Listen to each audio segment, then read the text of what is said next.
MRI today after the first one came back inconclusive. So, Shannon, if Dame does not play, can we give him a letter grade for the 4 games that we did see it?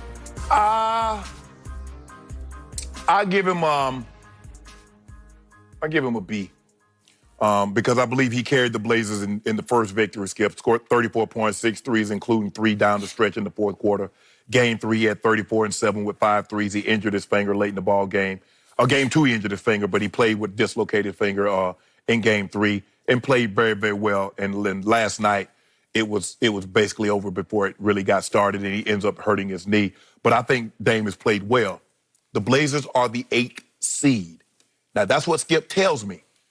Blazers are the 8th seed. I didn't tell you. Yes, that. you did. That's the what you league told you. No, you told me. You told me. I don't pay attention to the league. I listen to you because you've been doing this. You've been in existence. You've been coming longer than the league. Yeah, longer than the league. Yeah. So the 8th seed going against the 1 seed with 2 superstars, they shouldn't win. They shouldn't. You said they'd win 2 games. Okay. Yeah. But hold on. Is it the best 2 out of 3? Or is it the best 4 out of 7? So winning 2 games will get you what? Well, some experts known as Charles Barkley and Greg Anthony said Portland's going to win this series. Exactly. But here's the thing, Skip. They say that, and they win, they look like geniuses. They say that, they lose, and then what? They were the 8th seed. They weren't supposed to win. So there is no downside to saying to taking the approach that they took. My only point is that I think Dame has played well. Last night notwithstanding. No one played well, but it was an avalanche. It got out of hand. I mean, they missed those shots. Skip, it was 15-0. No shots went in early, and it seemed like they got frustrated. They started every call. Whiteside was arguing every call. Melo was arguing.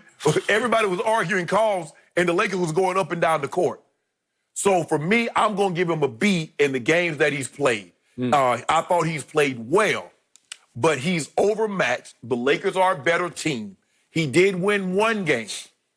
Okay. So the Hall of Famer Shannon Sharp has taught me that Damian Lillard is a superstar, and I've heard the word come out of his mouth repeatedly over the last 2 weeks. He is special. Yes. So given that, I've got to grade him by, I'm setting my bar way up here. He won a game. Yeah. Huh? He won a game. I don't know if he won the game, but they did win the first game thanks to LeBron going completely quiet down the stretch. So why you got to blame LeBron instead of giving him credit? I've got to grade him by the highest curve. Okay. I'm going to give him a D because I expected so much more. Well, you gave him a B, which I was shocked you gave him that low. I thought you'd give him an A-. So D, because everybody told me he has arrived. This is it. He owns the bubble. He's scoring 60 points a game.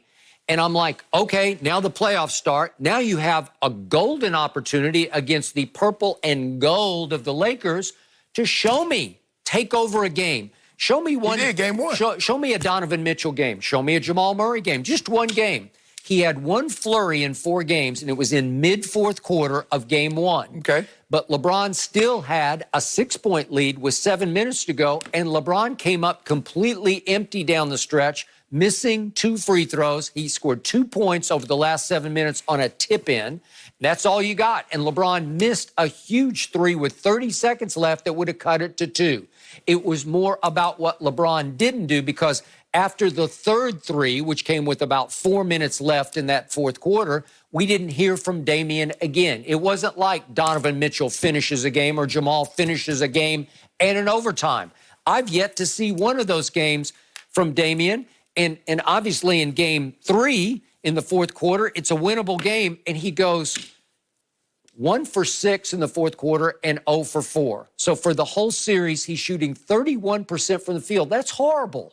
And 33% from 3. And again, I give you all that we've talked about. He is the greatest athlete rapper we've ever heard. There ain't nobody. Well, I'm telling you, but this helped hype him as a basketball player. No. He is the smoothest long-distance three-point shooter I've ever seen. It is so smooth and effortless. I love to watch him shoot it, but he doesn't make enough of them when they really matter.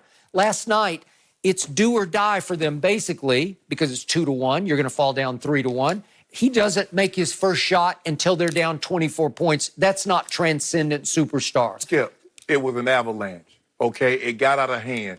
but it's a 1-8 matchup. And although we've seen 8s beat 1 seeds, let's not pretend that the Lakers with AD and LeBron is probably more formidable than any other 1-8 matchup in history. Is he a superstar or not? He's a star to me, but he's not So let me ask you a superstar. question. He's not in that top echelon. So let me ask you a question.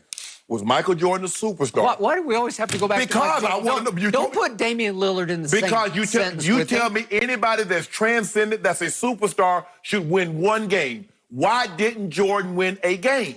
Against the Boston Celtics? Are you kidding me?